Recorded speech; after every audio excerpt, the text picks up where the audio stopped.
Chers amis, chers confinés, bonjour. Entre le 16 et le 18 mars, la task force, le gouvernement de guerre Clément Mwamba a pris 15 mesures. 15 mesures pour pouvoir protéger les populations contre le coronavirus. L'une des mesures phares a été la fermeture immédiate des écoles. Aujourd'hui, il se pose un réel problème pour pouvoir continuer l'apprentissage des enfants. Aujourd'hui, les enfants sont dans la rue, vaquent à leurs occupations, traînent par-ci par-là et devient un casse-tête chinois pour les parents. Entre chaos et entropie, les deux ministères chargés de l'enseignement sont aux abonnés absents, je veux dire peut-être confinés ou mis en quarantaine. J'ai là mon dimanche, cher Makosso. J'ai envie de dire qu'au Congo, nous avons eu deux Jean-Baptiste, deux précurseurs qui nous ont ramené un projet innovant, le projet des cartables numériques dont nous allons parler au cours de cet échange. Certaines personnes nous diront que ce n'est pas possible au Congo. Nous avons des problèmes d'électricité, nous avons des problèmes d'eau, nous avons des problèmes d'équipement, nous avons des problèmes de tablettes. À toutes ces problématiques, j'aurai une seule réponse. Le gouvernement de guerre a mis un pognon de dingue dans le projet de Véron Mankou qui consistait à assembler des tablettes au Congo. Il serait temps que notre cher Véron Mankou sorte de ses stocks une quantité suffisante pour mettre à disposition des étudiants étudiants et élèves pour pouvoir poursuivre cet apprentissage. Face à nous aujourd'hui, une tribune spéciale avec des visages que vous connaissez. Je ne vais pas entrer dans les détails. Sir Makosso, Bedel Baouna, que vous connaissez déjà. Willy Ngoyi, le porteur de projet des cartables numériques. Et juste à côté, Léo Kadim Pindi, qui a travaillé avec lui sur ce projet et qui est présidente de l'association des Mains de l'Espoir. Sir Makosso. Voilà, mesdames, messieurs, une fois de plus, merci Doris Kamozenze pour cette présentation. Donc, avec notre panel aujourd'hui, ce serait de rentrer dans le vif du sujet. Les écoles fermées, bien sûr, y a-t-il des alternatives? Les entreprises qui continuent à travailler, est-ce que demain, on peut installer tout ce qu'on appelle aujourd'hui le télétravail? La médecine, aujourd'hui, quand on entend le docteur Ifunza que nous avons eu ici nous dire que 30% des contaminés chinois, ça s'est passé dans l'enceinte de l'hôpital, est-ce que demain, on peut mettre en place une télémédecine au Congo? Voilà. Aujourd'hui, cette tribune par rapport au Covid-19, ce serait de voir de quelle manière les outils numériques peuvent aider le Congo, peut-être toute l'Afrique, à lutter contre ce virus qui est en train de prendre une place importante dans notre quotidien. Notre invité principal, donc, comme vous l'avez dit, c'est M. Willy Ngoyi. Willy Ngoyi, bonjour. Vous êtes du côté de Brazzaville. Ouais, bonjour, monsieur le journaliste. Je suis bien du côté de Brazzaville. Merci d'avoir accepté cette invitation. Bedel Baouna, bonjour. Bonjour, c'est Makosso. Bonjour à Doriska. Bonjour à monsieur Ngoyi. Bonjour à madame Pindi. Voilà, madame Pindi, bonjour. Bonjour, c'est Makosso. Bonjour à tout le monde. Alors, ce qui est intéressant de vous avoir tous les deux, c'est que vous avez été aux côtés de Willy Ngoyi, qui est promoteur de ce projet cartable numérique, avec Bedel Baouna qui s'intéresse aux questions, je dirais, de l'éducation. Nous allons, avec vous, comprendre en fait les enjeux de ce projet. Willy Ngoyi, pourquoi au moment où le pays semblait, je dirais, parti dans une pédagogie axée sur le tableau noir, vous avez apporté ce projet de cartable numérique dont on connaît le sort aujourd'hui. Qu'est-ce qui vous prend à ce moment de vous dire que ce pays a besoin d'autres outils pédagogiques que de s'appuyer que sur le tableau noir? Ok, merci beaucoup. Bon, déjà, j'essaie un peu de planter le décor. Nous l'avons conçu dans un cadre d'une ONG parce que je suis quand même vice-coordonnateur d'une ONG d'éducation parce que chaque ONG a son objet et nous avons une ONG d'éducation et des nouvelles technologies. On appelle le CACSUP, Centre africain de complémentarité scolaire universelle de promotion, que nous avons créé en 1998 à Pointe-Noire, après la guerre du 5 juin. L'objectif était déjà de voir comment nous devions relancer la machine éducative après que le pays avait traversé des périodes très sombres. Donc, nous avons monté en 98, le CACSUB, l'objectif déjà était de trouver des solutions idoines et des solutions alternatives qui nous permettraient de relancer ou de nous relancer sur l'éducation parce que nous sommes convaincus que l'éducation est la solution. D'ailleurs, le CACSUB a pour devise « Et si l'éducation était la solution ?» Donc, j'essaie déjà de planter le décor. Donc, dans la démarche de notre association, c'est rechercher des solutions liées aux problématiques de l'éducation, trouver les solutions plus ou moins innovantes et les proposer. Et depuis 2001, nous avons ajouté au CACSUB les TIC, donc les technologies d'information et de la communication. Et depuis un certain temps, nous sommes en train de travailler sur la réconciliation entre les deux concepts, c'est-à-dire comment on peut allier la pédagogie, donc les sciences de l'éducation et les technologies. Parce que depuis un certain temps, on a souvent tendance à parler de la pédagogie, donc l'éducation de base, l'éducation des jeunes, l'andragogie, l'éducation des seniors. Mais aujourd'hui, on parle de technopédagogie, c'est-à-dire la possibilité qu'offrent les nouvelles technologies pour essayer de booster l'éducation. Alors donc, nous sommes allés sous ce principe et c'est ce qui nous a permis de monter, comment on appelle ça, une sorte de laboratoire de recherche parce que nous savons que c'est par l'innovation que nous allons essayer de changer les choses. Et pourquoi nous sommes arrivés à ça? Nous avons essayé par des discussions, par des échanges, par une sorte d'observation et aussi quelques débats. Nous avons remarqué que notre système d'éducation était très particulier et nous l'appelons toujours une éducation qui est liée sur en fait, qui est basée sur la mémoire. Vous savez qu'à la colonisation, nos colons ont pensé que nous n'avions pas les mêmes capacités qu'eux et ils nous ont créé l'IPAM, donc l'Institut pédagogique africain et malgache, qui devait concevoir des programmes qui étaient totalement dédiés à l'Afrique.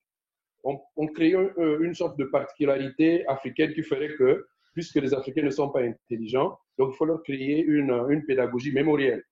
Et M. Sir Makosso, vous êtes allé à l'école comme moi, vous avez su que notre école était basée sur la mémoire et que nos camarades qui n'avaient pas de mémoire n'avaient pas les moyens d'aller loin parce que c'était carrément la mémoire. Vous vous rappelez bien, c'était qu'est-ce que qu'entraîne, à quoi consiste, qu'appelle-t-on, que vous rappelle, quelles sont cités différents. Donc, justement, on pensait qu'il fallait simplement donner ou, comment on appelle ça, faire enregistrer dans la tête d'un Africain cet nombre de savoir dont on aura besoin lorsqu'on le lui demandera. Et c'est la raison pour laquelle vous trouvez bien que jusqu'aujourd'hui, notre système pédagogique est tout au moins lié autour de la surveillance. On a réussi un bac sans tricherie, parce qu'on pense qu'il faut carrément, comment on appelle, se baser sur à quoi consiste, qu'entraîne, voilà. Qu'entraîne l'ablation des glandes thyroïdes, la rue de croissance, à quoi consiste l'amendement, ajouter un terrain séculièrement pour être fertile, que vous rappelle l'article 2 de la loi du PED, mais l'article 2 dit le pionnier le respect de la nature. Donc, nous qui avons la chance d'avoir la mémoire, on pensait que nous étions intelligents. Et nous nous sommes rendus compte qu'avec le changement et les paradigmes qui étaient en train de se complexifier, excusez-moi, on ne pouvait pas continuer à essayer de lancer cette mémoire comme un moyen pédagogique. Et ça, c'est d'une part. De l'autre côté, nous avions aussi une pédagogie qui était liée sur la dictée. Prenons par exemple Terminal A, leçon de philosophie. Donc, vous avez un professeur qui vous dicte pendant 1h45, 6 ou 7 ou 8 pages, vous le copiez avec les fautes, avec les expressions que vous ne comprenez pas forcément parce que vous n'avez pas de dictionnaire à côté. Et le monsieur, avec 15 ou 30 minutes, sinon au plus 40 minutes pour l'expliquer. Les nombreux sont sortis de la terminale sans rien comprendre, par exemple la philosophie. Et lorsque nous parlions, par exemple, de l'histoire, vous allez voir que les gens parlaient de Gaulle, qui est un homme grand, qui est un grand homme à la fois, Seyss-Inquart, comment on appelle ça, Hitler, sans pourtant que nous puissions avoir ne fût-ce que l'image. Nous avons parlé de la guerre des Sudètes, nous avons parlé de la conséquence de la guerre mondiale, de la condition pacifique, d'un certain nombre de personnalités dont l'image nous échappait même. Donc, c'est un tout petit peu tout ça réuni que nous avons pensé, non, écoutez, nous devons avoir l'avantage, étant donné que l'Afrique a la chance aujourd'hui d'avoir accès aux outils du numérique, pourquoi ne pas créer un outil qui allierait ce que nous avons fait avant, ce que nous devons faire aujourd'hui, ce que nous allons faire demain. Et qu'est-ce qu'on a fait? Donc, nous avons essayer, tant soit de réunir des équipes pédagogiques, on faisait un casting où on devrait essayer de lancer ce challenge. Donc, ne pas penser, comme tous les Congolais le pensent, que Brazzaville, c'est le Congo. Donc, nous avons conçu un projet qu'on appelle le cartable numérique, que j'essaie de résumer rapidement. Il s'agit de prendre des contenus pédagogiques selon le programme officiel de l'INRAP, donc le programme national d'enseignement, l'écrire, le faire valider, bien entendu, et le mettre sur une tablette numérique que j'ai ici, que je vais vous montrer un peu plus tard, pour que nos enfants puissent avoir l'accès à un support qu'ils connaissent mieux que nous, parce que vous savez que devant les TIC, nous avons deux types d'acteurs.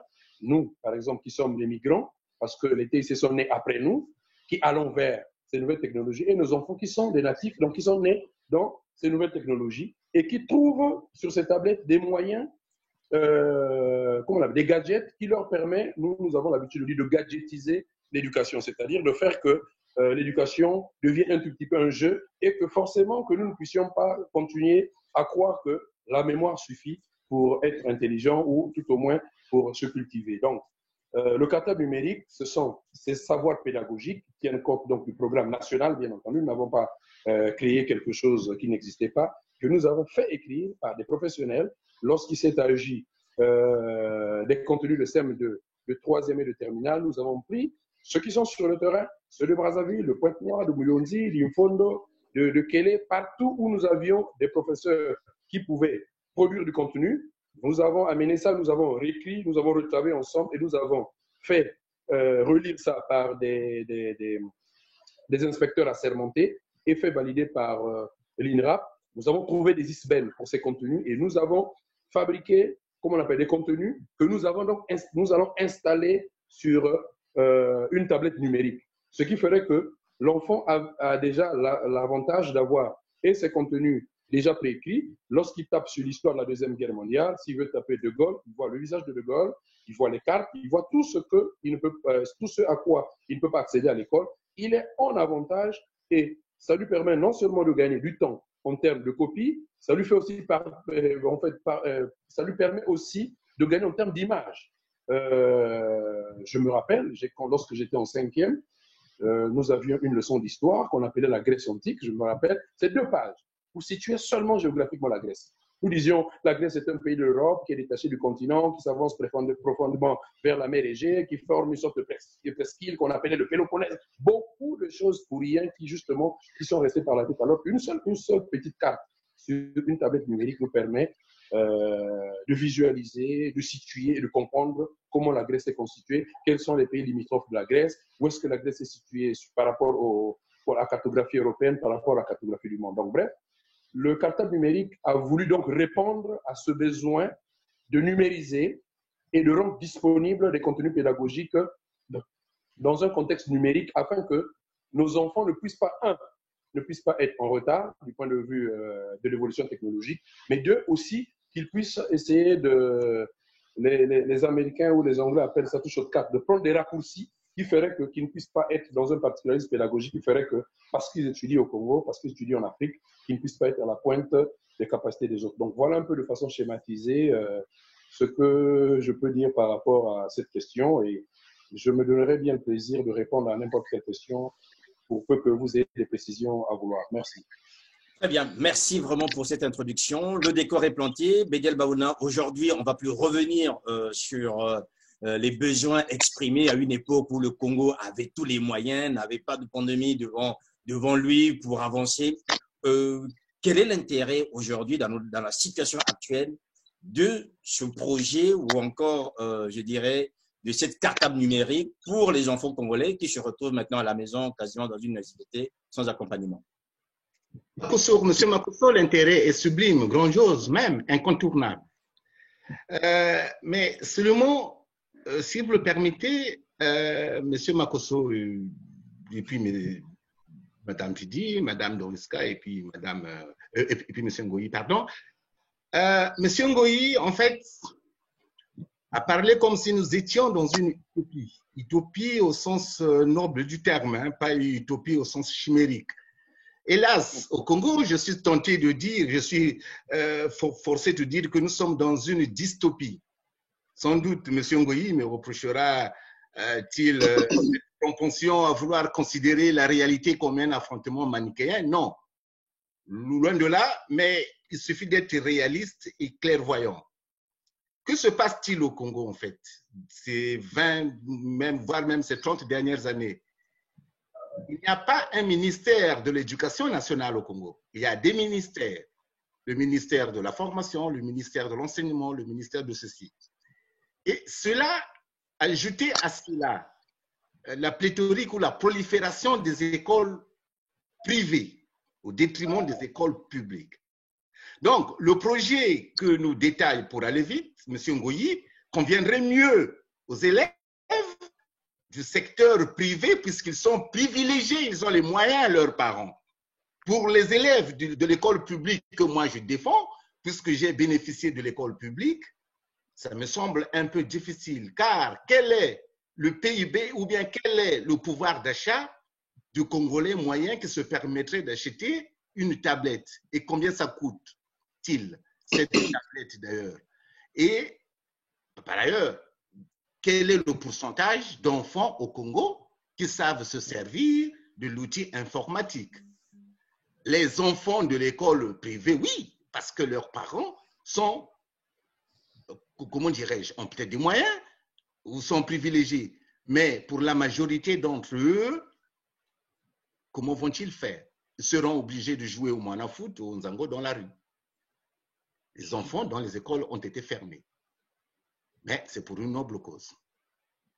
Voilà ma première observation. Et si vous voulez, je reviendrai un peu plus tard. Voilà, on reviendra tous. Alors, Léo Kadimir-Epidi, vous êtes notre bon témoin aujourd'hui, puisque vous avez été aux côtés du Willy Ngoyi dans le cadre de la promotion de cette tablette. Est-ce que vous ne rencontriez que des enfants des écoles privées dans les villages où vous étiez, dans là où vous étiez? Est-ce que ce projet avait un intérêt, comme je dirais le questionne Bedel Baouna, pour les enfants de l'école publique?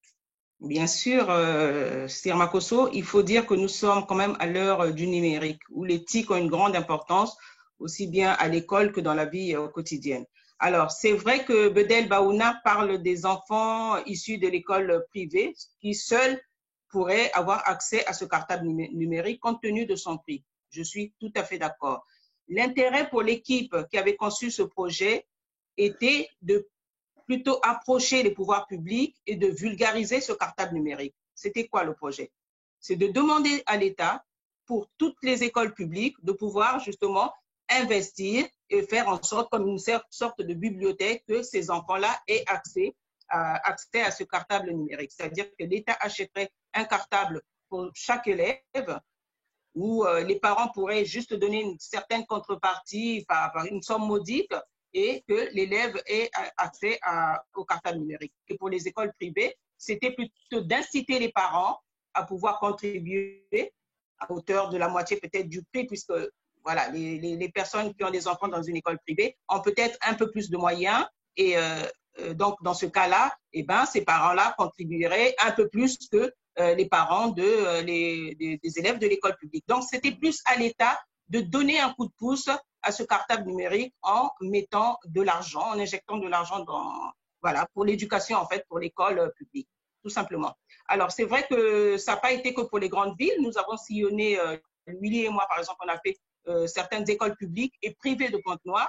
Mais en plus, nous sommes allés jusqu'à Kaï, Madingou, Ludima, en tout cas un peu dans la Bouenza. Nous avons pris le temps de rencontrer les enseignants parce que le but, c'était en tout cas de sensibiliser dans un premier temps les enseignants et les parents. Et à leur tour, ceux-ci faisaient le relais auprès des élèves. Dans les écoles, nous avions accès directement aux élèves.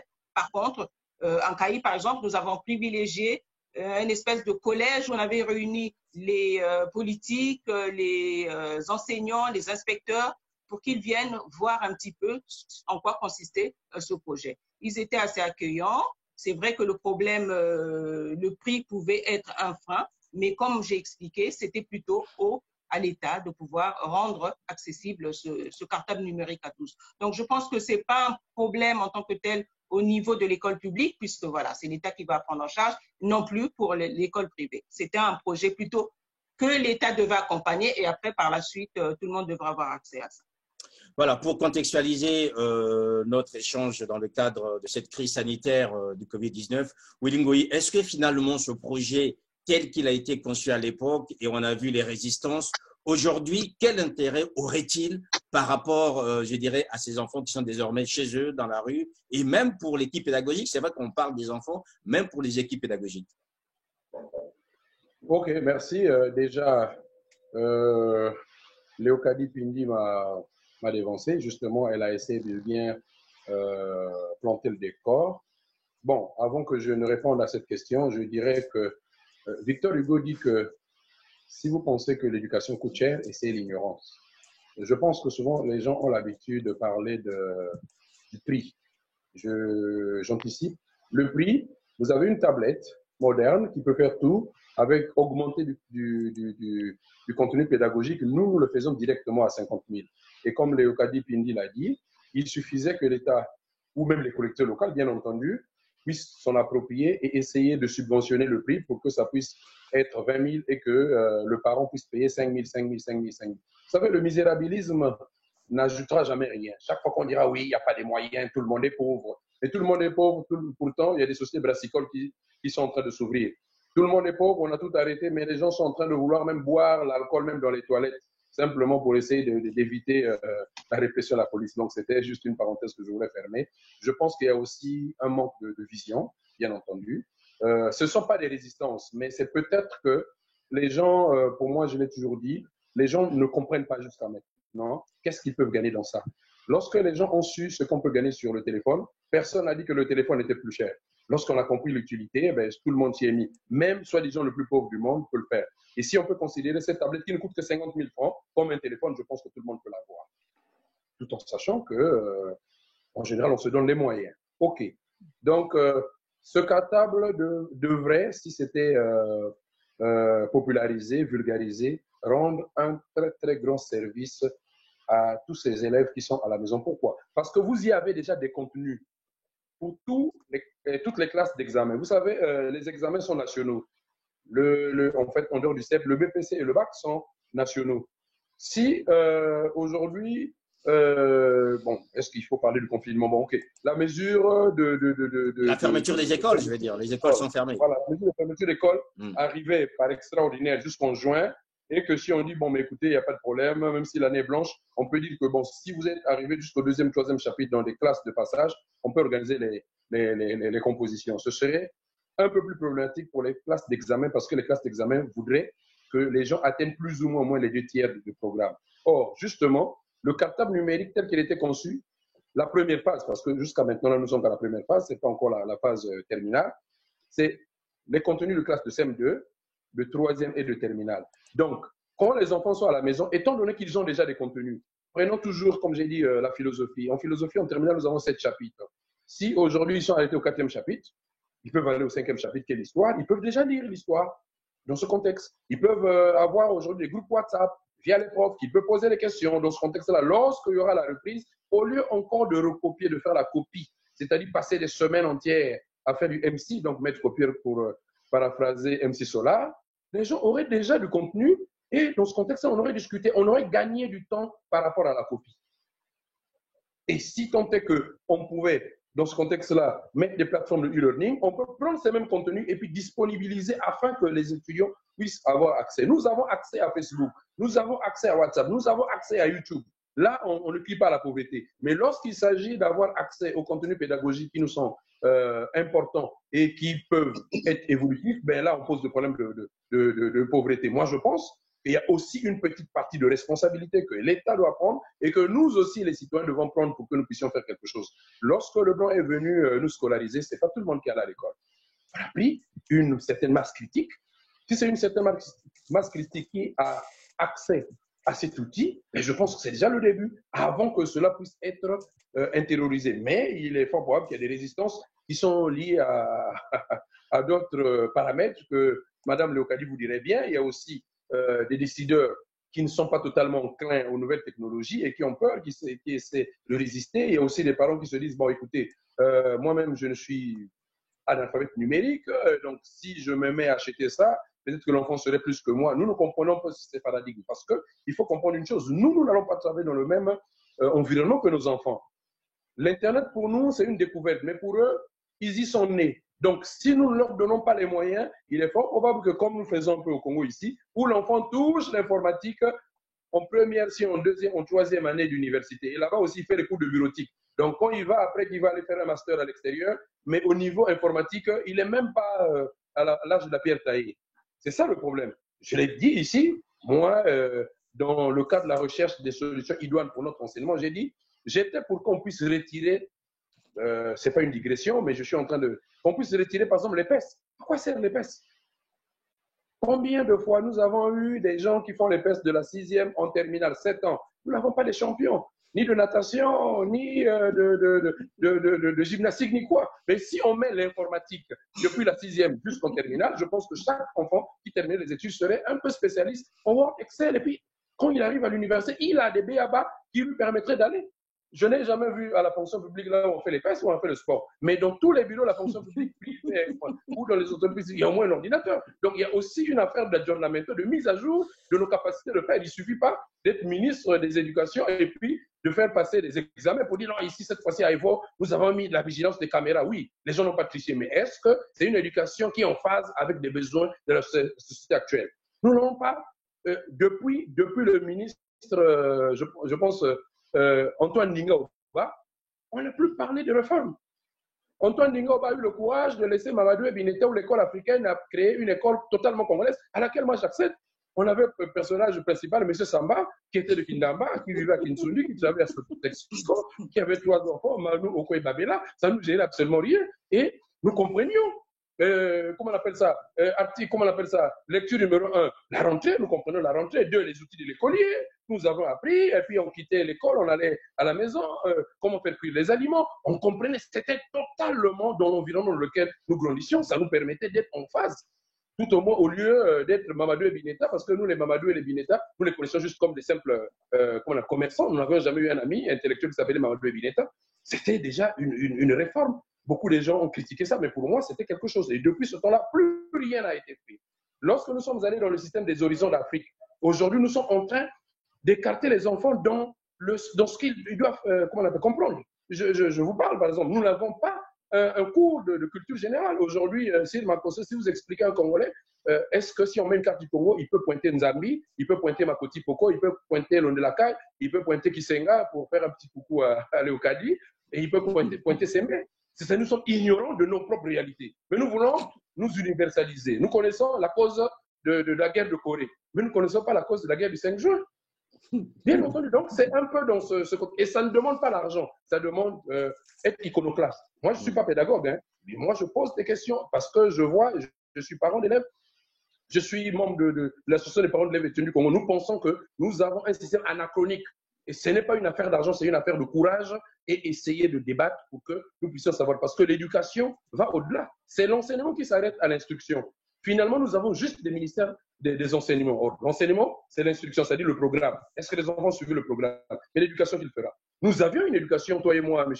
Sir Makosso, qui comprenait, qui alliait déjà même aujourd'hui ce qu'on peut appeler, comment on appelle ça, l'environnement. C'était avant-gardiste. Lorsque je te rappelle l'article 2 de la loi du pionnier qui disait que le pionnier respecte la nature, la transforme utilement, il a le respect des biens d'autrui et des biens publics. Ne pensions-nous pas que nous étions déjà mieux que même les Européens aujourd'hui? Mais nous nous mettons dans une affaire où nous pensons que pour améliorer les choses, forcément qu'il faut l'argent. Et puis l'argent des milliards. Non, je pense que beaucoup de bon sens, beaucoup de débats, beaucoup de volonté et le minimum comment on appelle ça, de citizenship, comme on l'appelle, d'esprit citoyen pourrait faire que nous puissions changer les choses. Donc, voilà un peu ce que je pense. Donc, pour répondre un peu rapidement à Baouna, il ne s'agit pas d'une affaire d'argent. Il suffisait que l'État mette un peu d'argent. Il suffisait que les parents comprennent aussi qu'ils puissent mettre un peu d'argent parce qu'on dit ex nihilo nihil, rien ne vient de rien. Vous n'allez pas multiplier 0 fois 0 pour obtenir quelque chose. Il fallait que les parents mettent un peu d'argent aussi, que l'État mette un peu d'argent et que nous, qui avons développé la solution, nous sommes capables de mettre ça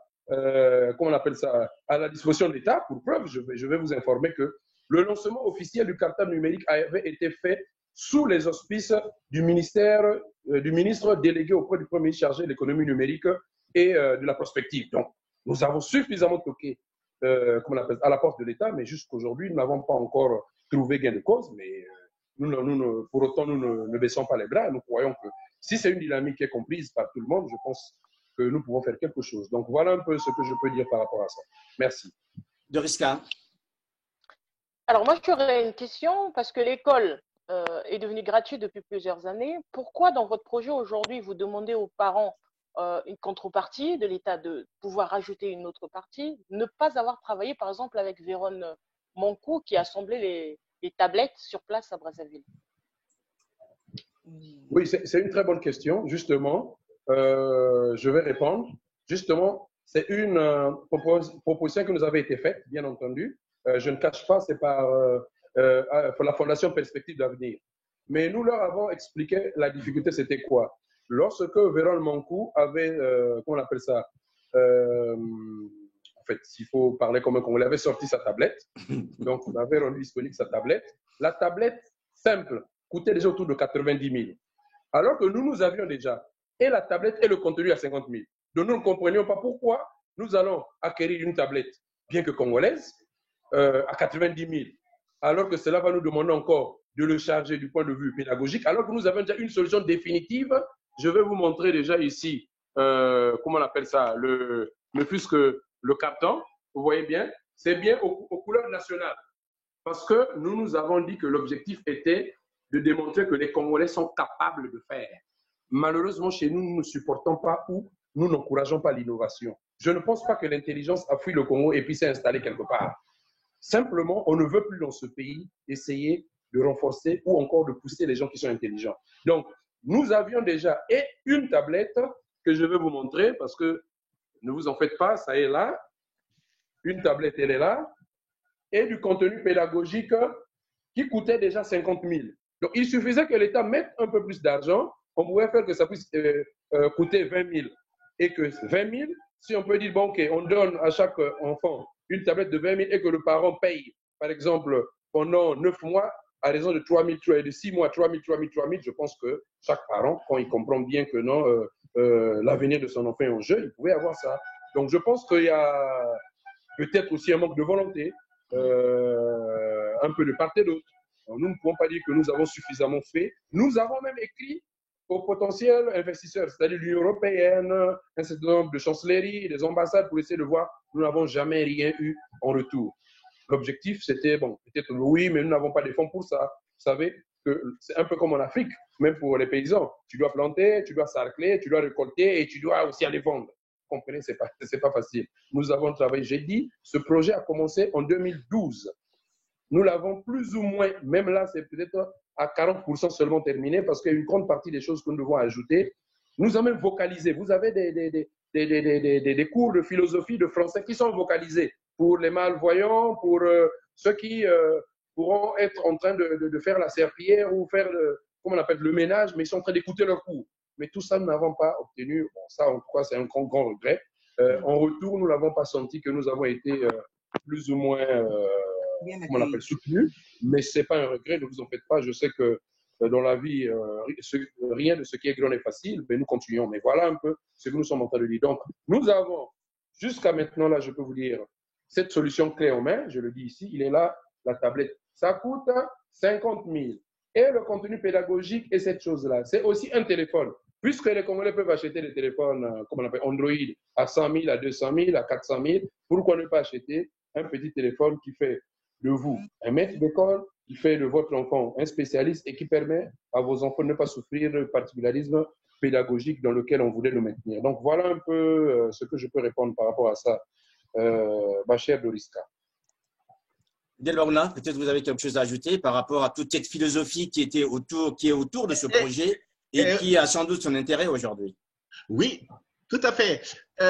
Moi, je salue l'initiative de M. Oulingoyi avec Mme Mpidi. Voilà, mais je suis un peu gêné, si vous voulez, par plusieurs points. Voyez-vous, tout à l'heure, il a eu une belle phrase, que si vous trouvez que l'éducation coûte cher, adoptez l'ignorance. Bon, soit dit en passant, ce n'est pas une phrase de Victor Hugo, puisque je l'aime cette phrase. Je crois qu'elle est d'Abraham Lincoln. Et j'ajouterai même celle de Staline, que l'État doit s'occuper de tous les enfants de la nation. L'État. Donc, moi, c'est peut-être ma construction trotskiste, hein, je ne le cache pas. Moi, je suis un homme. C'est bien de l'avouer, M. Baouna. Oui, oui, tout à fait, ouais. Donc, pour moi, l'école doit être gratuite, en fait, en quelque sorte, si vous voulez, c'est à l'État. Mais l'État a failli. Et c'est là où peut-être je serai en contradiction avec M. Ngoyi dans son analyse ou bien dans la méthode. Lui, dans sa méthode métonymique, si vous voulez, lui, il part du contenu pour parler du contenant. C'est ce qui me gêne en fait. Le problème de l'éducation nationale au Congo ne peut pas être dissocié d'autres problématiques. Il faut faire une analyse globale parce que tout a échoué. Le Congo est un désert.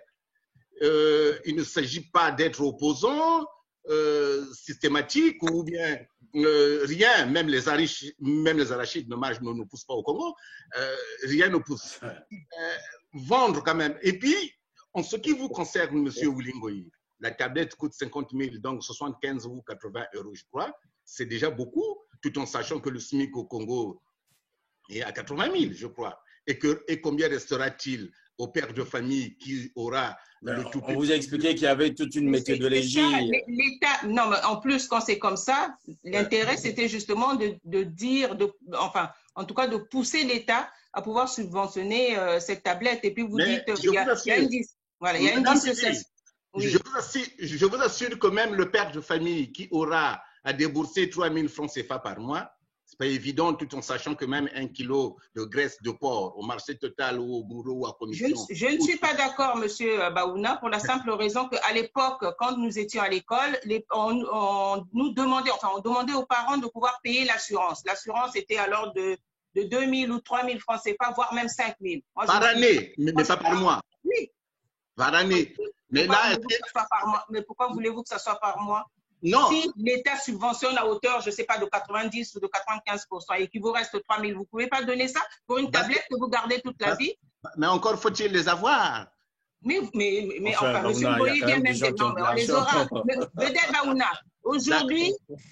Bédel Baouna, aujourd'hui, tout le monde, allez, on va dire à hauteur de, allez, je ne sais pas, je n'ai pas vraiment les chiffres, mais on va dire sur 10 Congolais, 5 ont un téléphone portable. Un téléphone portable. Non, il faut aller jusqu'à 8. Faut aller jusqu'à 8. Non, mais justement, je prends au plus bas, au cas où on me dirait encore que voilà, il faut toujours parler aux chiffres officiels. On va dire, apparemment, tout le monde, même ma maman qui se trouverait à Kingwe ou à Kimpese ou à Kimbula, a un téléphone. Donc, à partir de là, je pense que avoir un cartable numérique qui non seulement est un contenant, avec des contenus à l'intérieur, on n'a pas dissocié les contenus et les contenants. Comment voulez-vous qu'on dissocie une telle chose? On a besoin soit d'un téléphone, soit d'un...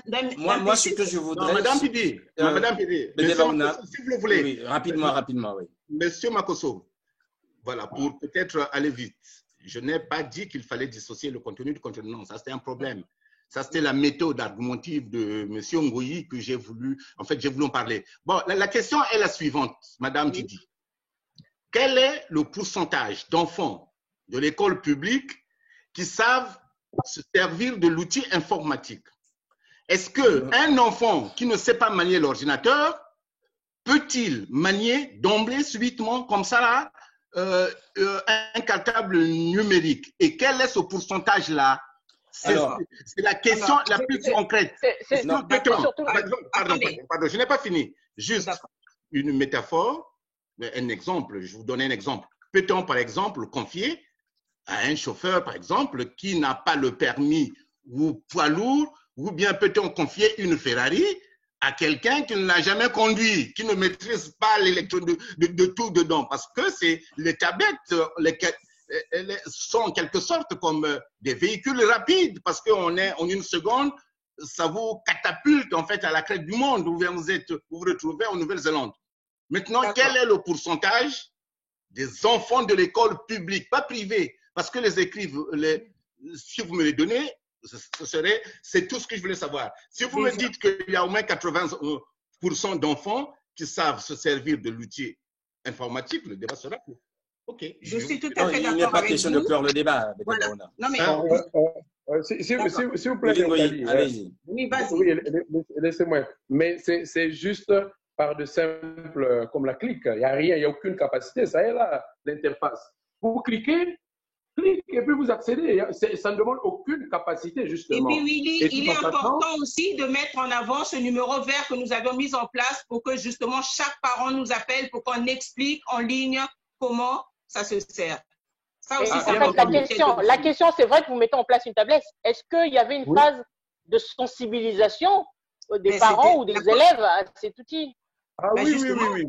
Quand on a sillonné le Congo, c'était ça, c'était l'objet, c'était ça, de d'abord parler de cette tablette sans pour autant vendre la tablette en tant que telle et dire voilà, on a une tablette, comment ça se passe, comment ça se... Voilà. Là, nous avions fait appel aux parents, aux politiques locales, aux inspecteurs, de leur dire voilà, nous avons un outil qui est là, c'est un cartable numérique qui contient des contenus pédagogiques, mais également des jeux, des règles, tout qui peut servir aux mathématiques, au français. Nous avons voilà, tout un contenu assez spécifique, élaboré par des professionnels, en tout cas de l'enseignement. D'accord. Mais est-ce que les enfants, est-ce que les enfants ont participé à cette étape? Ah oui, oui, bien sûr. Sur Pointe-Noire, en tout cas, nous avons fait que ça. Sur Caï, je peux dire qu'on est allé pour 2 jours et c'est vrai que nous avons plus misé sur les parents et les professionnels de l'enseignement, en tout cas les enseignants. Oui, je peux dire de toutes les façons à Doriska, je lui enverrai même les photos. Nous sommes allés partout, nous avons fait les séminaires, mais vous savez que j'ai toujours parlé de la technophobie. Vous savez qu'il y a des responsables d'éducation, les directeurs départementaux qui sont numériquement analphabètes, qui regardaient ça avec circonspection, vous savez, un peu comme M. Bona vient de dire. Je lui dirais que c'est beaucoup plus du côté des encadreurs, des enseignants et des décideurs que du côté des enfants. Les enfants ont totalement, comment on appelle ça, intériorisé ça. Nous avons distribué, ne vous en faites pas. Ce n'est pas un flop. Nous avons vendu, s'il faut appeler ça comme ça. Et les parents et les enfants n'ont jamais eu aucun problème. Sauf que peut-être c'est les décideurs. Je vais essayer de lui dire non, c'est pas la Ferrari. C'est-à-dire que si vous êtes habitué à conduire à droite, bon, alors vous vous retrouvez en grande pétale, vous devez conduire à gauche. Ça va vous demander une sorte de réorientation. Donc, ce n'est pas notre faute si nous avions des décideurs, des parents et puis des chefs d'établissement technophobes. C'est le concept que Léocadie Pini connaît très bien, c'est-à-dire qui ont eu peur d'aller vers ces nouvelles technologies. Vous savez bien qu'il y a aussi le côté psychologique, il y a une sorte de résistance. Ah oui, mais est-ce que ça ne va pas diminuer, par exemple, le rôle de l'enseignant? Voilà les questions qu'on nous posait. Est-ce que l'enfant ayant déjà tous les contenus ne va pas minimiser l'enseignant? Mais j'ai dit non, mais au contraire, l'enseignant aura plus de temps à expliquer. Et l'enseignant qui est par exemple à Dongu, qui est par exemple à Sembe, qui n'a pas accès par exemple aux ressources pour préparer le cours, aura déjà le cours bien écrit par ses compères, par déjà, comment on appelle ça, un cours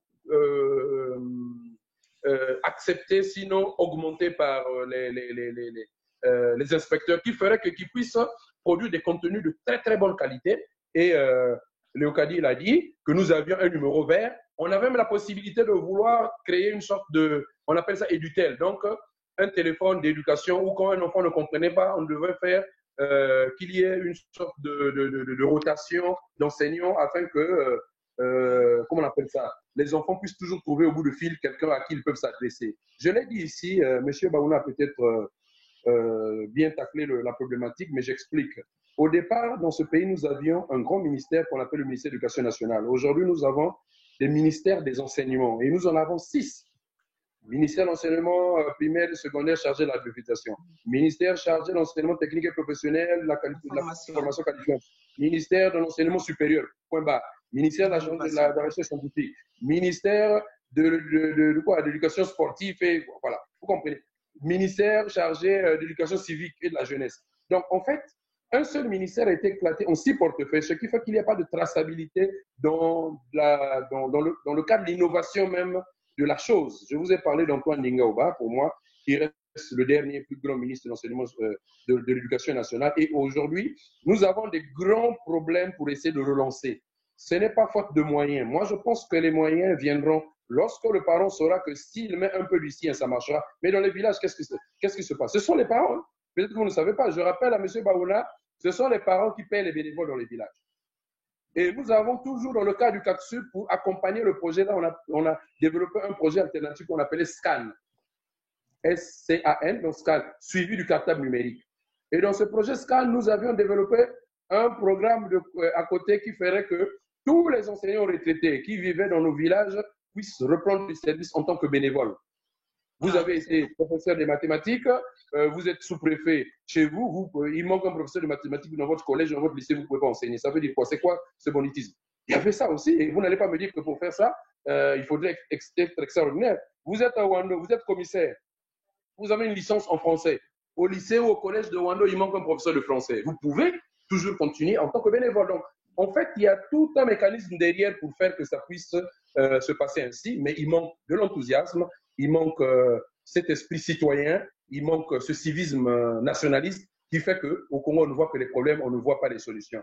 L'idée qui a prévalu pour que nous puissions arriver à, comment on appelle ça, à ce cartable numérique, c'est une idée simple. L'objectif était qu'au lieu qu'on se limite au parvis de la critique, sinon du criticisme, il fallait non seulement critiquer à gauche et surtout proposer à droite. Et nous sommes dans la proposition.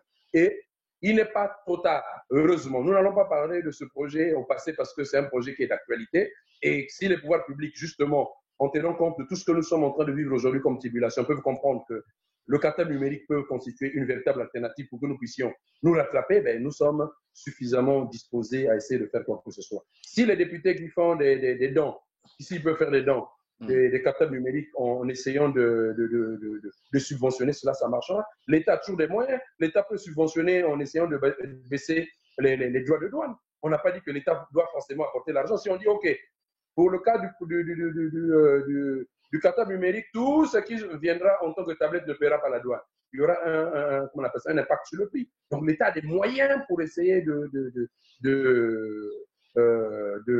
participer. Nous, ça nous a coûté des dizaines de millions pour payer ses professeurs, pour payer ses inspecteurs, pour essayer de tout faire, pour essayer d'arriver à là aussi. Hein.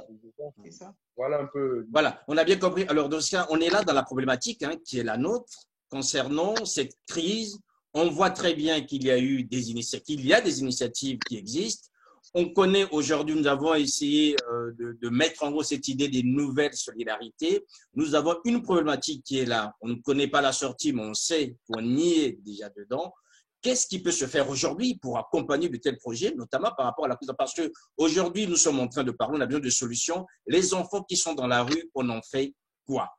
Les hommes qui sont chargés d'appliquer, d'accompagner ces enfants dans leur quotidien pédagogique n'ont plus aucun outil pour être en contact avec ces enfants. Est-ce qu'aujourd'hui, par rapport à cette crise, par rapport à ce temps de vacances bien forcé qu'on a aujourd'hui, comment est-ce qu'on peut mettre en place de nouvelles énergies pour arriver à ce qu'un projet qui est disponible, dont parle Willy Ngoyi, par rapport, je dirais, à la nécessité de finir l'année. Alors, il faut quand même dire une chose, c'est que M. Koliné Makosso ne voulait pas arrêter les enfants avant le 21. Parce que pour lui, l'intérêt, c'était que les enfants finissent les compositions et à la fin des compositions, on pourrait fermer les écoles. Cela permettrait de rattraper normalement le deuxième trimestre. Or là, les compositions, finalement, il a été, je dirais, débouté par le Premier ministre. L'école a été fermée très tôt. Donc, coupons les compositions au milieu. Et comment on va valider les années alors qu'aujourd'hui, il n'y a plus aucun lien qui puisse exister entre les enfants et les accompagnateurs pédagogiques? Moi, je vais te dire une chose. Malheureusement, j'ai posé la problématique dès le début. Chez nous, nous ne faisons pas un travail en amont, c'est-à-dire le travail qui consiste déjà à repenser notre école. Notre école est désuète et anachronique. Il ne s'agit pas seulement de terminer les programmes, d'évaluer les enfants, mais il faut savoir comment nous préparons les enfants pour, comment on appelle ça, pour demain. C'est ça qui nous manque. Vous savez, je vais vous dire une chose. J'ai parlé, par exemple, de la note de l'informatique. Vous pensez que qu'est-ce qui nous manquerait qu'on puisse dégager la musique, qu'on puisse dégager le sport, je dis bien. En tout cas, pour moi, ça ne veut rien, ça n'apporte rien dans notre système éducatif, que nous puissions déjà intégrer… Mais c'est important pour la santé, le sport. Oui, non. Ça dit que pour moi, le sport doit être quelque chose qu'on doit participer, mais qui ne participe pas dans le calcul de la moyenne. Parce que lorsque chez nous, nous avons de la 6e en terminale, ça fait 7 ans pour les étudiants qui ne reprennent pas. Ils font le sport. À la fin, qu'est-ce qu'on en tire? Aujourd'hui, vous commencez la gymnastique. Demain, c'est le lancer de poids. Après-demain, vous savez le lancer de javelot. Après, vous avez la course. Après, vous avez le foot. Après, vous avez le handball. Après, vous avez le basket. C'est une sorte d'éducation sportive diffuse qui ne fabrique rien. Et tout le monde le sait. Nous payons les professeurs d'éducation physique qui, à la fin, ne servent à rien. On ne dit pas que le sport ne sert à rien, mais le sport tel qu'il est pratiqué à l'école ne sert à rien. Lorsque chacun de nous sort en terminale, ça ne marche pas. Nous n'avons ni un champion olympique, ni un champion même du Congo qui est venu, comment on appelle ça, de notre système, de notre pratique scolaire, par exemple, à l'école. Personne n'a jamais évalué ça. Nous avons l'anglais. L'anglais est obligatoire depuis la 6e. De la 6e en terminale, 7 ans après, combien d'enfants parlent anglais avec l'anglais à l'école? C'est décousu. Il faut que nous puissions déjà commencer à savoir ce qu'on veut. Et je pense qu'aujourd'hui, la majorité des gens qui animent les structures d'éducation font seulement perpétuer la tradition. L'objectif pour eux, faire qu'il n'y ait pas de grève, faire que les années ne s'arrêtent pas, faire que les examens se passent sans écueil, en disant même en minimisant même le taux de fraude. Et puis c'est tout. Personne ne pose la problématique. Regardez un tout petit peu. Le Congo aujourd'hui, lorsque nous produisons nos bacheliers, c'est pour qu'ils deviennent quoi? Nous avons des cohortes d'économistes, des cohortes de juristes, des cohortes de ceci, des juristes en général, des linguistes en général, tout dans la généralité. Alors que le Congo est un pays, par exemple, pétrolier, agricole, de transit, avec un grand moyen de transport. Rien ne se fait dans ce contexte-là. Et si ce ne sont pas les privés qui essaient de se greffer, ça ne marche pas. Et nous-mêmes, nous sommes en train de nous auto-évaluer en pensant que ça ne marche pas. Et d'ailleurs, pour preuve, je l'ai toujours dit, et on le dit ici, il n'y a aucun ministre qui anime une structure d'enseignement qui a son enfant dans le système d'enseignement qu'il est censé diriger. Et ça, c'est quelque chose d'inadmissible. Je dis ceci. Lorsque nous étions à l'école, les ministres, les DG, les directeurs avaient leurs enfants dans le même système. Même le président de la République, M. Sassou Nguesso, avait ses enfants dans le même système que les autres. Donc, ça veut dire, lorsque le système ne marchait pas, même le président de la République était interpellé. Aujourd'hui, même lorsqu'on est sous-préfet, lorsqu'on est secrétaire général, dès que son enfant a le BPC, l'objectif, c'est l'expatriation. En faisant quoi? On vide de tout contenu notre propre système, on le critique nous-mêmes, on le gaspille et on le laisse progresser dans sa médiocrité. Et on dit, bon, voilà, le pays ne marche pas, il ne faut pas le dissocier.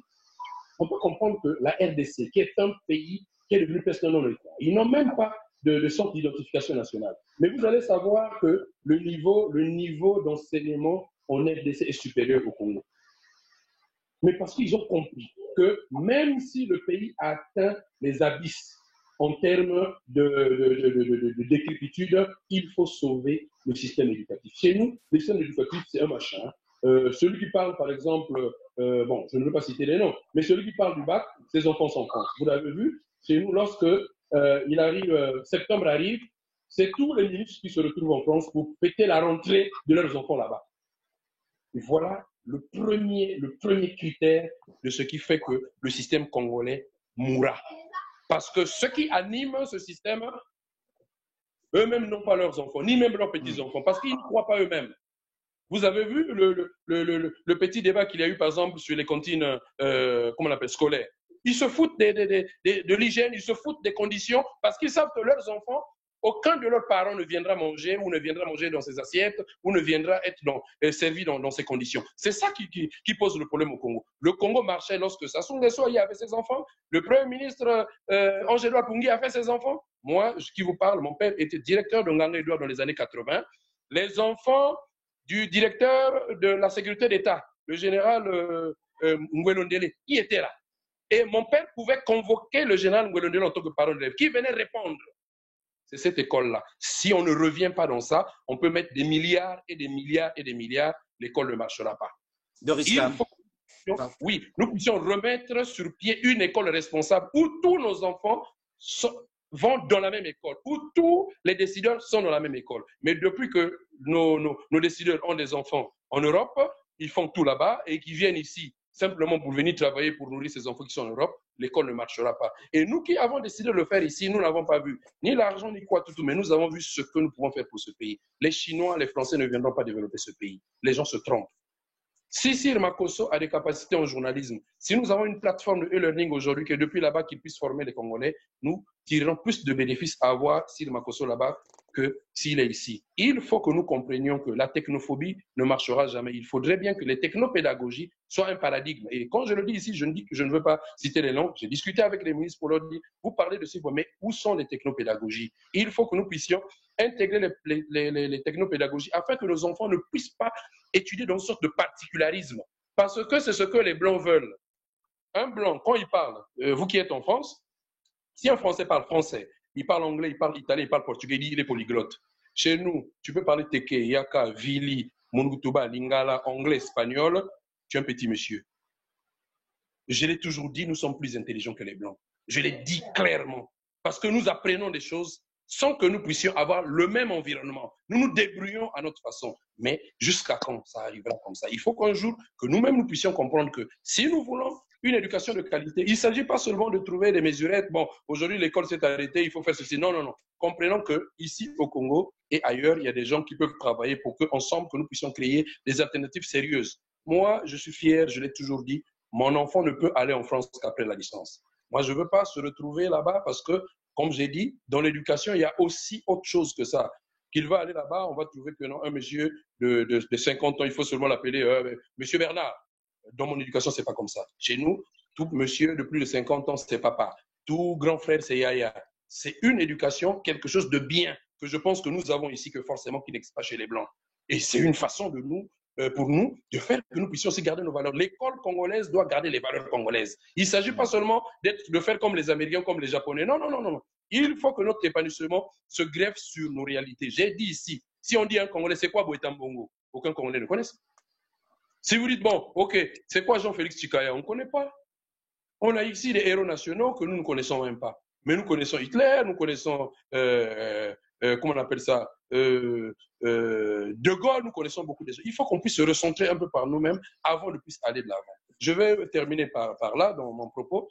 Vous pensez que qui viendra chez nous pour nous parler, par exemple, de créer, par exemple, un livre de cuisine? Sir Makosso, j'ai toujours pensé de ça. Vous savez que les Congolais ne mangent que 5 plats. Toute leur vie. La mwamba, ce qu'on appelle le sakasaka ou le pondou, les haricots, ce que vous appelez vous 3 pièces, et le cadavre sur la plage, c'est-à-dire le riz avec quelque chose au-dessus. Vous dites à un Congolais, vous avez mangé, combien de fois vous mangez les couches par année? Il dit une fois par année. Donc on fait 5 ans sans manger les couches. Combien de fois vous avez mangé du corosol? Oh, ça fait 10 ans. Vous avez déjà mangé un fruit qu'on appelle goyave. Ah, est-ce que ça existe encore? Vous comprenez tout? Ce que nous avons ici, traditionnellement, nous ne connaissons pas. Mais dites aux enfants, est-ce que vous connaissez les cornflakes? Est-ce que vous connaissez les spaghettis? Est-ce que vous connaissez les raviolis? Est-ce que vous connaissez le fromage? Tout ce qui est européen, c'est ce que nos enfants connaissent parce que les contenus ne sont pas adaptés à nos réalités. Et voilà comment nous sommes en train de pousser nos enfants. Je ne pense pas que l'argent seulement compte, mais la dose de l'amour. Moi, je pense que si nous sommes vraiment amoureux de ce pays, si nous aimons Monsieur Bédel Baouna, ce pays, contribuons à côté de ceux qui décident pour que nous aussi, tant soit peu, nous apportons. Je vais vous dire une chose. Moi, j'ai été appelé en tant qu'expert pour donner mes points de vue dans un projet pour essayer d'aider les enfants du pôle. J'ai donné mes points de vue, j'ai offert des cartables numériques. Vous savez, ce projet avait été récupéré par des hommes politiques. Moi, je ne crois pas aux hommes politiques du Congo. Parce que les hommes politiques du Congo, tous, ils sont en France. Lorsqu'ils sont nommés, ils viennent ici. Lorsqu'ils sont plus nommés, ils repartent en France. Moi, je veux des Congolais qui vivent avec les Congolais, qui connaissent les rouages du Congo, qui connaissent la réalité congolaise, bien entendu, et qui essaient de trouver des solutions idoines. L'objectif, c'est quoi? C'est essayer de pousser aux gens de comprendre que la valeur existe au Congo. Ne vous en faites pas. Il y a de la matière. Il suffit juste que nous puissions faire des débats tels que nous sommes en train de faire ici, afin qu'on découvre chacun. Parce que personne aujourd'hui peut dire que non, il a l'exclusivité d'aimer le Congo, ou il a la science infuse, ou encore à lui seul, il peut apporter toutes les solutions. Moi, je pense que les plateformes comme celle-ci peuvent faire que nous puissions fédérer les énergies, que nous puissions travailler ensemble pour que nous puissions changer ce pays et que nous puissions sauver cette chose-là. Ceux qui pensent qu'il faut seulement un changement systémique politique qui fera que les choses peuvent descendre du haut, je ne pense pas. J'ai vu ce qui se passe un peu de gauche à droite. Je pense que si les acteurs de société civile que nous sommes ne pouvons pas travailler réellement pour essayer de trouver des solutions durables, il est fort probable que ce pays-là puisse dormir encore pendant 50 ans. Voilà un peu ce que je peux dire par rapport à ça. D'accord. Doriska, qu'est-ce qu'on peut faire? Qu'est-ce que les outils numériques peuvent apporter aujourd'hui? On a déjà entendu qu'il y a cette cartable. Qu'est-ce qu'on peut faire concrètement dans la situation qui est la nôtre? Alors, avant de dire ce qu'on peut faire, c'est que j'ai l'impression que Willy Ngoyi nous a dépeint un tableau apocalyptique et à côté, il a un super projet qui est censé faire avancer les choses. Donc, j'ai l'impression qu'il y a l'antagonisme dans ce qu'il dit. Et la question que moi, je voudrais surtout poser à M. Bédel Baouna, est-ce que vous croyez qu'aujourd'hui, cette tablette, ce cartable numérique a toute sa place dans la situation actuelle? La question m'est destinée. Oui. Mais nous sommes en 2021. Nous ne sommes plus en 1640 ou en 1500. Nous sommes en 2021. les enfants au Congo, comme les enfants du Rwanda, du Sénégal, du Bénin, qui sont en avance par rapport aux enfants congolais, doivent effectivement jouir de l'outil informatique, d'une tablette, oui. Il a tout à fait raison, M. Ngoyi. Elle a tout à fait raison, Madame Didi, de proposer un tel projet. Mais seulement, moi, en fait, les paramètres que j'ai, les bémols que je voudrais mettre, c'est par rapport à la réalité congolaise. Voyez-vous, vous allez me reprocher peut-être ma propension à citer des auteurs français, c'est Régis Debray, je crois, qui dit « Dont loués soient nos seigneurs ». On ne gouverne pas les hommes en fonction de la réalité des choses, mais en fonction des images que la société se fait de la réalité. Quelle est l'image que les Congolais se font de l'outil informatique? Bon. Or, la classe politique, que propose-t-elle?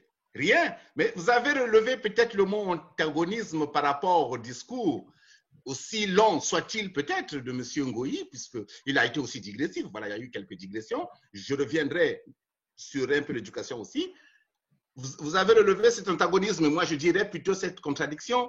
D'un côté, on ne peut pas avoir un projet noble comme le sien et dire de l'autre côté que je ne crois pas aux hommes politiques, alors qu'ils comptent en même temps sur les hommes politiques. Donc là, ça me gêne un peu. Il y a déjà un manque de crédibilité que, voilà, que les hommes politiques congolais ne faut pas croire en eux parce que leurs enfants sont en Europe. Mais en même temps, s'ils nous écoutent, ils vont dire, oh, mais lui, il nous critique, il ne croit pas en nous, mais il vient nous soumettre son projet pour qu'on puisse l'accompagner, point barre. Donc, bon, peut-être faudrait-il supprimer ce passage. Juste non, tout simplement, je pense qu'il a le droit de le dire. Simple trait d'humour, chacun est libre de dire ce qu'il veut. Cher chacun est libre de dire, parce que moi-même... On croit au projet, le projet il est noble, mais on est libre de ne pas croire aux hommes politiques, par exemple. Et oui, tout à fait, mais chacun est libre. Oh, ouais. Bon, en tout cas, le projet en tant que tel, ce n'est pas le projet qui me gêne, mais c'est la faisabilité... Ou bien même, comment dirais-je, est-ce que c'est possible au Congo? Bien sûr que c'est possible. C'est possible, Bedel Baouna, c'est possible. Vous savez, aujourd'hui, un téléphone portable coûte 50 000, voire même au-delà, sauf les petits portables que Véron Manko a essayé de nous vendre à un prix à 20 000 francs. D'ailleurs, aujourd'hui, je ne sais pas si ces portables-là se vendent encore. Une personne qui veut un bon téléphone portable, qui ait toutes les applications WhatsApp, Facebook et compagnie, peut investir jusqu'à 30 000 en moyenne. Enfin, là, je parle vraiment du Congolais un peu d'un niveau supérieur. Donc, ce n'est pas un problème. Aujourd'hui, tout le monde a un portable smartphone. Alors, cette tablette numérique, quel est le lien? Bon, maintenant, quel est le lien entre le niveau d'études, puisque pour lire les contenus, parce qu'il y a un problème de niveau. Monsieur Ngoyi a tout à fait dressé un tableau pour employer l'adjectif de Doriska, apocalyptique. Le mot est fort, hein? Le mot n'est pas de Bedel Baouna, mais de Doriska, apocalyptique. Bien. Le tableau que nous a dressé sur l'éducation nationale. Monsieur Ngoyi a été, comment dirais-je, employé des euphémismes, sinon de litote, qu'il est archaïque. Moi, je dirais plutôt qu'il est... non, il est anachronique. Moi, je dirais plutôt qu'il est archaïque. C'est la préhistoire même. Bon, maintenant, le problème de la tablette trouve tout son sens aussi dans la mesure où le niveau n'est pas assez élevé. Ça pourrait permettre aux élèves d'améliorer leur niveau. Il suffit de lire même Facebook, puisque le Congo n'exporte pas seulement le pétrole ou le bois, il exporte aussi une once de médiocrité. Ça, c'est en tout cas le Congo, on est le premier exportateur. Il suffit de lire même Facebook, les sottises ou les inepties des gens qui se disent diplômés. Donc, le niveau est bas. Donc, la tablette ou le cartable numérique, justement, dès l'enfance, pourrait contribuer à pallier, à améliorer, si vous voulez, excusez-moi ma redondance, le niveau d'études au Congo. Problème, puisqu'il faut toujours être pragmatique et concret, et réaliste, combien d'enfants savent se servir, sauront se servir, et combien de parents d'élèves qui déjà ont du mal à joindre les deux bouts pourront se le procurer tout en sachant qu'on ne peut pas faire confiance aux hommes politiques. Pour conclure, je vais revenir à un propos tenu par, peut-être pas tenu, un propos. Je voudrais m'inscrire en faux sur Makosso, au point de vue de Wilingo quand il dit que le sport ne sert à rien. Non, mais justement, si Mbemba Tosta ou non, Baouna, c'est pas ce qu'il a dit. Il a dit la pratique sportive à l'école ne sert à rien. Voilà. Mais il faut justement. Il n'a pas dit que l'école ne sert à rien. Mbemba Tosta, c'est pas à l'école qu'il a appris à dribbler. Justement, c'est ce que j'allais dire. Donc, mais nous sommes au XXIe siècle. Est-ce qu'il ne faut-il pas insister davantage, même doubler même la moyenne? Dire que celui qui n'a pas 15 même en épaisse, ou bien, c'est pas moi, au lancer de poids. Bédel Baouna, vous connaissez bien beaucoup de gens de votre quartier Moutabala qui ont eu des 18 en épaisse. Il y a combien de champions de Moutabala ou de philo là-bas? Non, mais le but n'est pas de pas. Je voulais rebondir. Oui, pour commencer d'abord par le sport. Vous savez, j'ai un témoignage. J'étais en 5e au CG Jean-Félix Tikaya et j'avais perdu ma place de premier. Je suis allé 2e parce que le premier m'a dépassé en épaisse. Et pourquoi il m'a dépassé en épaisse? Parce qu'il était d'une plus grande stature physique que moi. Parce que l'épaisse, le jour-là, on avait noté sur le lancer de poids. Comment tous les enfants qui n'ont pas le même poids, non, suivez très bien, non, c'est parce que c'est des inepties, qui n'ont pas le même poids, on leur demande le même taille de bras. L'envergure des bras était certainement plus importante. Suivez. Donc, parce qu'il a lancé 12 mètres et que moi, j'étais tout frêle, un préluquet vraiment ce temps-là, j'ai juste lancé 5 ou 6 mètres. Et voilà, il va avoir 16 en épaisse. Moi, j'ai eu 9 et ça a eu un impact sur le positionnement. Et j'ai été 2e du premier. À la fin, je n'ai jamais entendu que M. Louemba Misongo, si je me rappelle encore de son nom, est devenu champion du Congo en lancer de poids, ni encore champion de l'Afrique centrale. Non. Aujourd'hui, c'est Franck Elimba. C'est Franck Elimba qui est le champion d'Afrique. Non. En fait, mon objectif, ce n'est pas une réforme, j'ai une proposition claire. Allez-y. Moi, j'ai dit ceci. Vous voulez le sport, il faut que quand l'enfant entre en 6e, choisit un sport qu'il pratiquera. Il pratiquera cela de la 6e en terminale. Peut-être qu'il sera spécialiste. Aujourd'hui, vous venez, le professeur vient, appui facial, manuel pédestre. Parfois, lui-même, il ne démontre pas. Il est là avec son smartphone. Il est en train de tchatcher. Il vous dit les choses dont il n'a aucune maîtrise. Demain, vous revenez lancer le poids. Après-demain, la course. Après-demain, le basket. Les enfants n'ont rien, ne comprennent absolument rien parce qu'ils ne comprennent pas qu'est-ce qu'à la fin ils voudraient être. C'est comme un peu la musique. Combien de gens sont devenus musiciens quand ils sortent de l'orchestre des Beaux-Arts? Il faut que nous puissions évaluer nos propres politiques. C'est très important d'évaluer. Sans évaluation, on ne peut pas savoir si on est en train de progresser ou pas. C'est ce qui fait. Parce que les gens pensent que c'est l'argent. Pourquoi le Congo n'a pas de conservatoire national? Pourquoi on n'a pas de ballet national? Pourquoi notre bibliothèque nationale, c'est la moitié? Non, c'est seulement le double de mes livres particuliers. C'est parce que simplement, on n'a pas la volonté. Dans ce pays, on n'a pas la volonté. On ne débat pas des vraies questions existentielles. Aujourd'hui, je vais vous dire une chose à M. Baouna. Si je lui dis qu'il me parle, par exemple, de Moukila Paul Sayal, il sera incapable de dire même là où il est né. Pourtant, est-ce qu'il y a un musée pour ça? Est-ce qu'il y a un musée du sport? Vous avez parlé de Mbemba Tosta. Je suis proche de lui là, parce que je vous parle là de Moukila Waka. Est-ce que vous connaissez son musée? Est-ce que vous connaissez son histoire? C'est ça le problème. Nous voulons une éducation qui va aller au-delà de l'instruction. C'est ce que mais M. Ngoyi, je pense que... Parlons de Moukila Baouna. Dites-nous, est-ce que vous connaissez l'histoire de Moukila Paul Sayal? Non, mais ça, c'est une question de culture générale. Chacun peut aller sur Wikipédia, aller lire la vie de Moukila.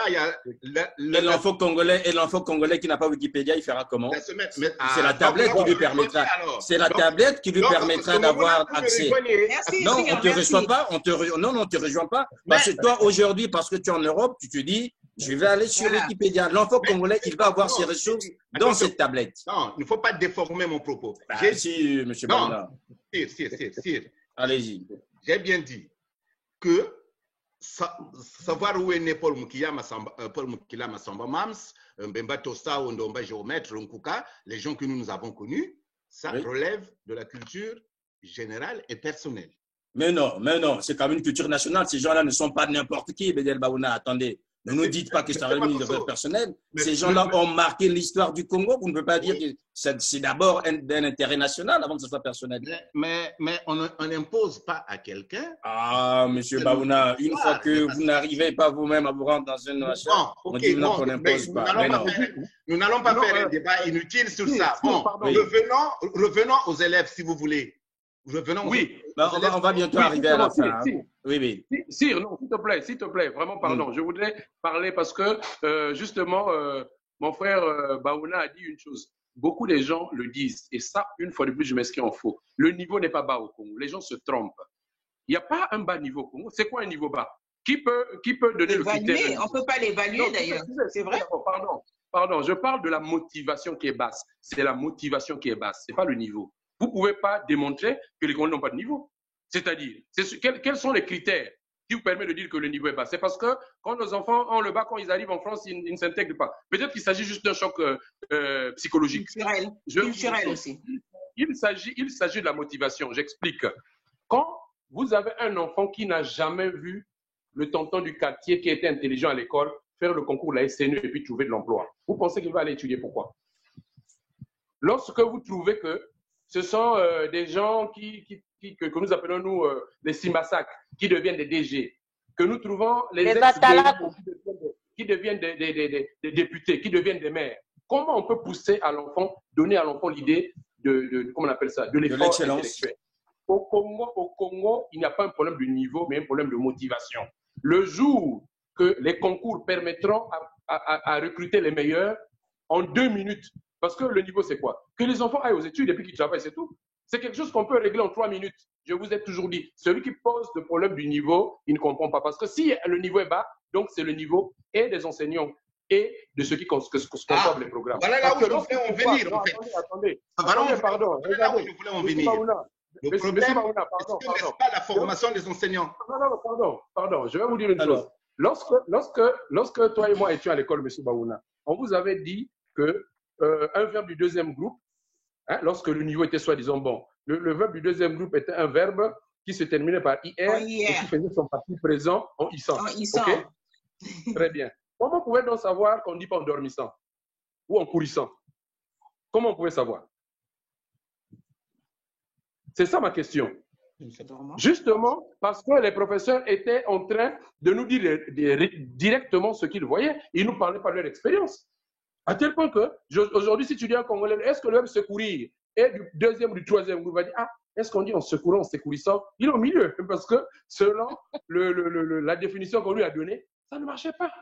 Toi et moi, ça, je te prends au mot, mon frère Baouna. Si je te dis à quoi consiste la jachère, tu vas me répondre. Mais si je te rappelle à quoi consiste l'assolement, tu ne sauras plus. Tu sais pourquoi? Parce que la jachère, avant de le mettre en tête, tu avais compris c'est quel type d'opération. Mais l'assolement, qu'on nous disait, on n'avait jamais vu là où est-ce qu'on avait assolé. On nous demandait de mettre dans la tête des choses que nous ne comprenions pas. Et nous pensions que nous avions le niveau. Aujourd'hui, nos enfants ont accès à la télé, ils ont accès à l'ordinateur. C'est à nous de changer le paradigme d'enseignement. C'est à nous d'amener les enfants vers des nouvelles façons d'apprendre. Sinon, nos enfants n'ont pas un problème de niveau, mais ils ont un problème d'adaptabilité. Vous avez parlé d'archaïsme, je parle toujours d'anachronisme. Il faut que les enfants étudient aujourd'hui parce qu'ils voient la télé, ils voient les dessins, ils voient les autres. Ils savent que les autres sont à tel niveau. Mais nous voulons encore continuer à enseigner nos enfants comme on nous enseignait, nous, dans les années 70 et 80. Voilà un peu ce que je voulais dire par rapport à ça. Alors, on va arriver à la fin. Willy Ngoyi, moi, je vais juste revenir dans le sujet que nous avions. C'est bien normal que nous puissions explorer, je dirais, l'éducation aujourd'hui au Congo. Pour revenir maintenant, aujourd'hui, Willy Ngoyi, qu'êtes-vous prêt à faire par rapport à la situation actuelle? C'est ça la question. Qu'est-ce qui ferait en sorte que ce projet reprenne la place qui devrait être la sienne par rapport au contexte auquel nous sommes confrontés aujourd'hui? En fait, je sais pas, nous sommes là. Léo Kadi avec vous, elle est là, elle est membre du projet. Nous sommes là, nous sommes disponibles. Nous sommes en attente. Hein, si maintenant les gens regardent. C'est aussi l'occasion d'interpeller. Je pense que quand on fait cette tribune, c'est l'occasion d'interpeller les décideurs. il n'y a pas que, je dirais, après, M. Baoulan nous dirait, oui, mais il n'y a pas de connexion, la connexion coûte cher, mais c'est aussi l'occasion d'interpeller ceux qui sont chargés des opérateurs téléphoniques, d'interpeller tous ces gens qui ont toujours tendance à tout faire par des dons, enfin, d'interpeller les gens pour dire qu'il y a une solution aujourd'hui. Les enfants sont à la maison, il y a une solution, et après, c'est vrai que c'est une circonstance assez particulière, mais quand on est dans une phase prospective, aujourd'hui, on ne serait pas là en train de se dire que devons faire pour occuper les enfants. Bon, moi, je dirais peut-être réinterpeller parce que nous avons écrit à la Fondation MTN, nous avons écrit à RTL, ils savent que le projet existe, peut-être qu'il faut peut-être le leur rappeler. L'objectif, c'est essayer de dire que si on veut que le Congo, parce que je vous dis qu'après la crise du coronavirus, le Congo se retrouvera en très grande difficulté. Je suis déjà un peu triste.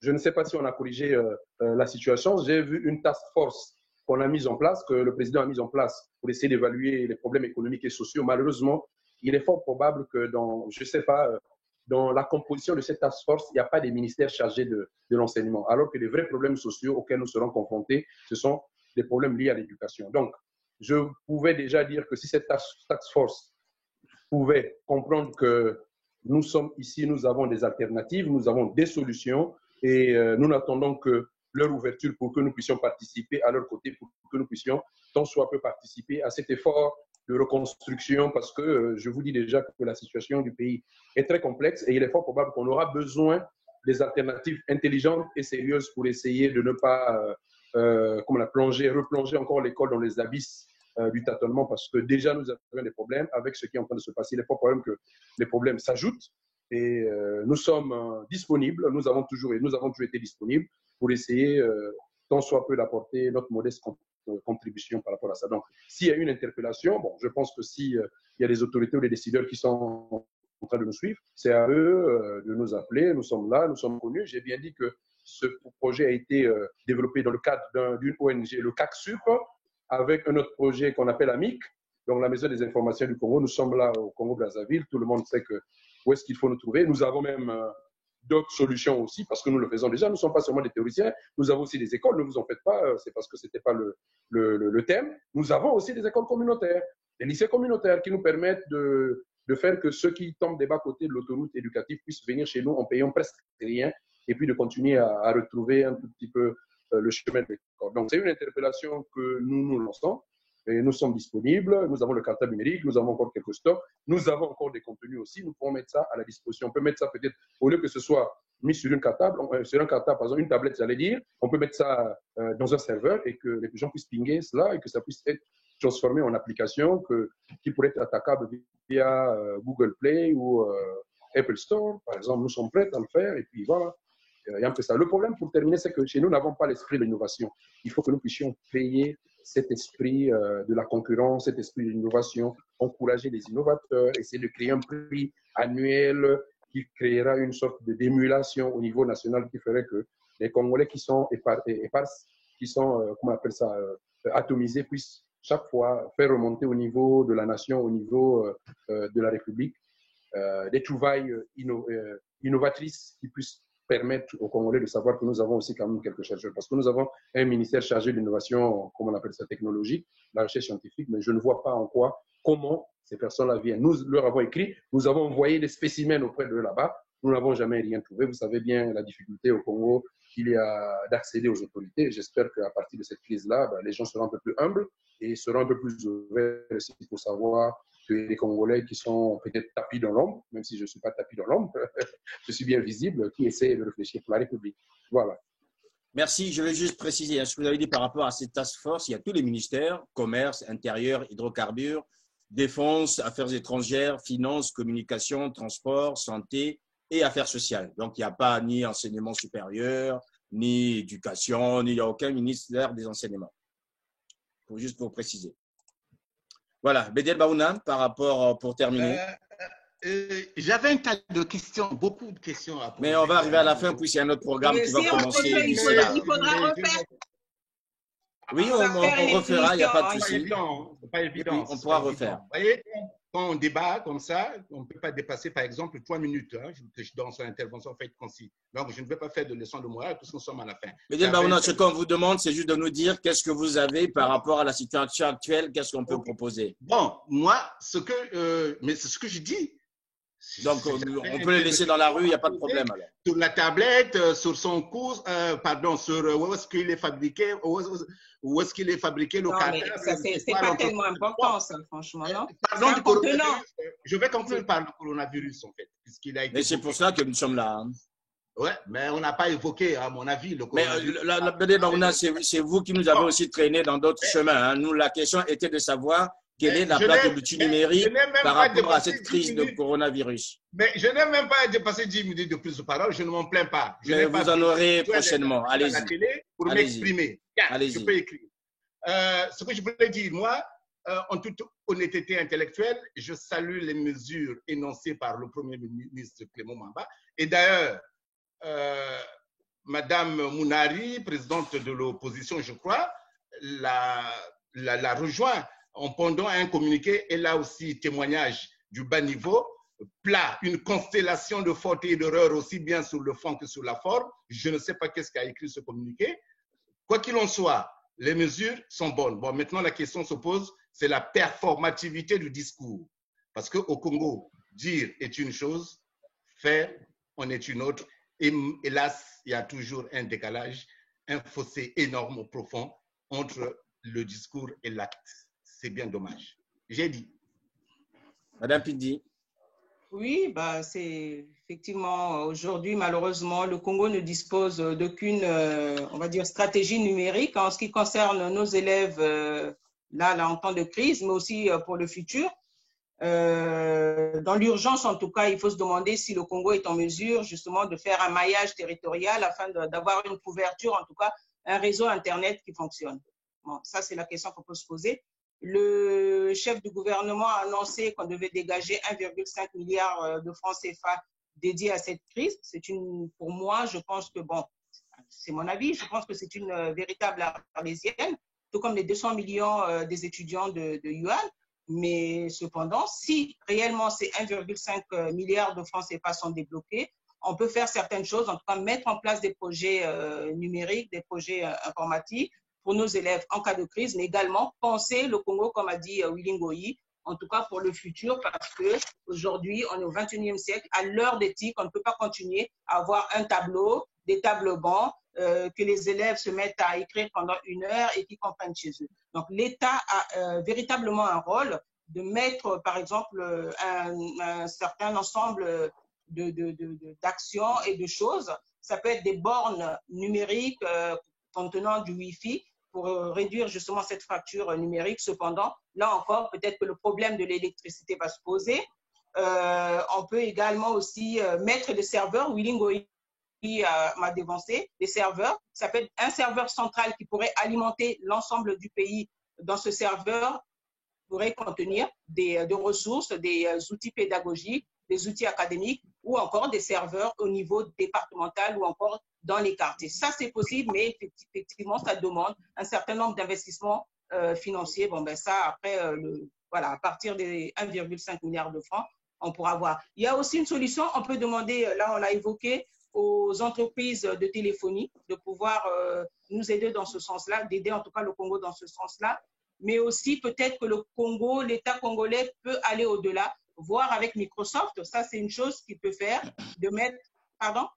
Allez-y, allez-y. De Microsoft, donc ça peut être Microsoft ou Amazon, hein, les GAFAM, Google, Facebook, Apple, et puis qui encore de voilà.